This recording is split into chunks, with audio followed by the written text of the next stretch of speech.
Salam Bapak Ibu dan saudara terkasih di dalam nama Tuhan Yesus. Dimanapun Anda berada dan dimanapun Anda bisa mendengar rekaman ini, kita bertemu dalam program Jumpa dengan Tuhan untuk edisi hari ini.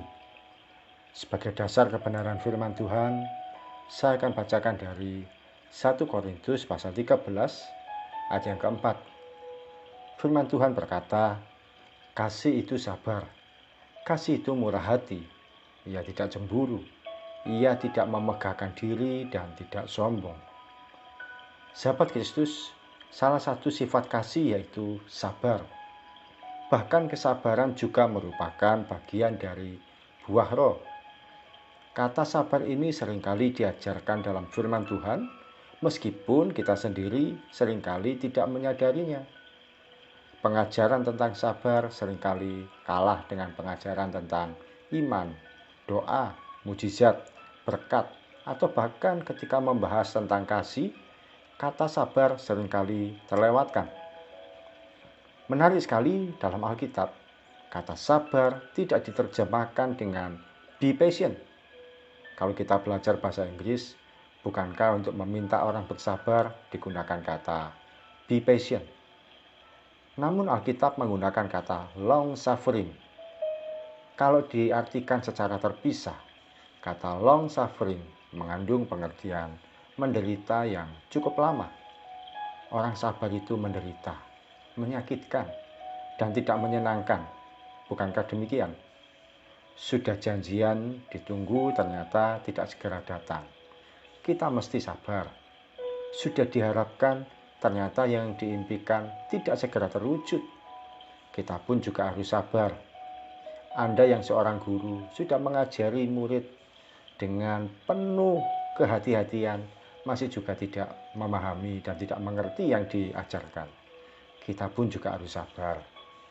Bahkan mungkin juga kita sedang berharap janji Tuhan dinyatakan dalam hidup kita.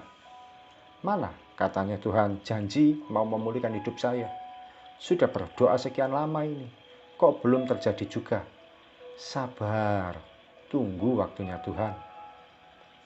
Dalam bahasa Yunani, kata sabar memiliki pemahaman dibutuhkan waktu yang lama untuk mendidih. Ketika merebus air, kita tentu berharap air cepat panas supaya bisa digunakan. Namun ternyata kesabaran mengandung pengertian dibutuhkan waktu yang lama untuk mendidih atau tidak cepat panas. Dalam dunia yang serba instan, cepat, dan serba spontan ini, emosi seseorang cenderung mudah untuk dipermainkan. Kita jadi mudah tersinggung, mudah sakit hati, dan kecewa yang menyebabkan kita kehilangan kesabaran. Namun sadarkah kita bahwa sebenarnya kesabaran itu bagian dari iman?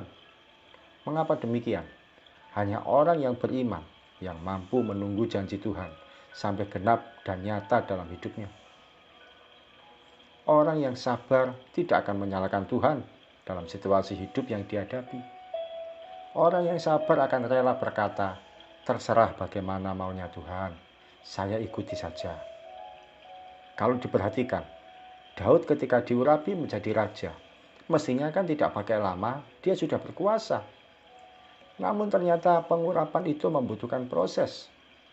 Bahkan yang mengurapi dia, yaitu Nabi Samuel, sudah meninggal, dia tidak segera menjadi raja. Dalam hatinya akan berkata, kapan sih Tuhan saya jadi raja? Daud menunggu janji Tuhan itu sampai sekitar 13 tahun baru dia menjadi raja. Dibutuhkan kesabaran yang ekstra dan tidak biasa.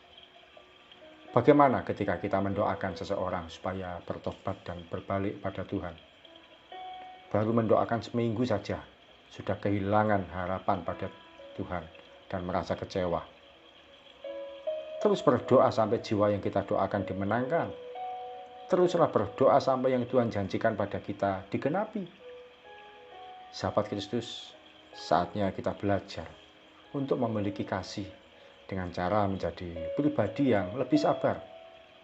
Kalau Tuhan saja bisa sabar menghadapi kita yang mudah jatuh bangun dalam dosa, mengapa kita tidak bisa sabar menghadapi orang lain?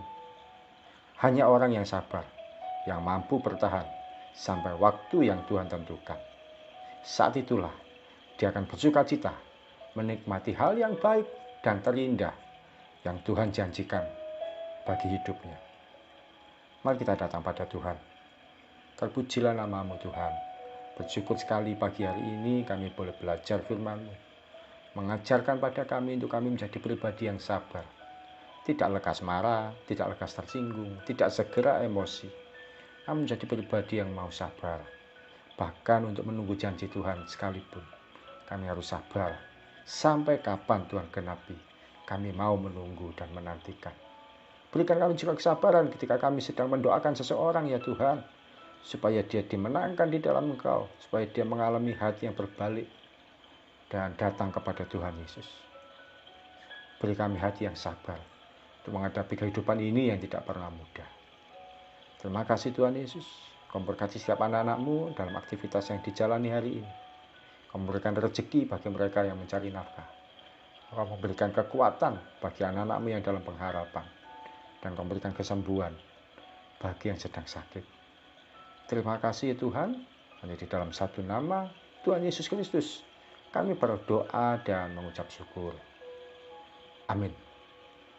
Selamat menjadi pribadi yang sabar.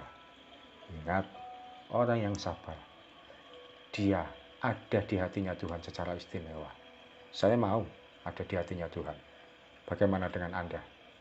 Salam dari saya Yogi Raharjo dari Mitspa Ministry. Tetap setia sampai garis akhir. Tuhan Yesus memberkati.